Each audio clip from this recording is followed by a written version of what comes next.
The next question is, what are the differences between personality and motivation assessments? Personality assessments have been used since the early 1900s to assess soldiers' potential under stress, like a combat situation. In the late 1980s or so, more and more people were using personality assessments. They were developed and used in a variety of ways. But I don't want to get into the weeds with all of that because we certainly easily can. Let's compare the two types of assessments. Personality assessments, those results are more subjective.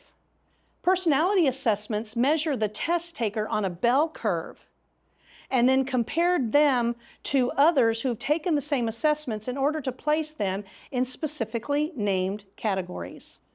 98% of personality and strengths assessments that are used are cognitive measures, basically knowing how a person thinks and then reacts based on that thinking. While I use personality assessments, I also use an assessment tool called motivational maps.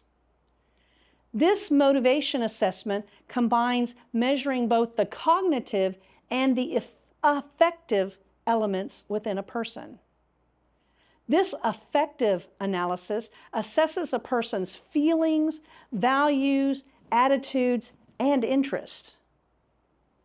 Motivational maps assesses behavior based on what motivates the person the most or the least.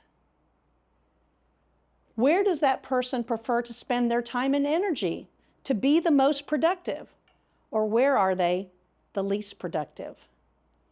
While there are key differences between the assessment, there's a tremendous value in using them in conjunction to determine how leaders, emerging leaders, and employees think and perform. These also relate to how different people might assemble productive teams, how individuals and teams set and achieve goals, and they can help with measuring productivity over time, and much, much more.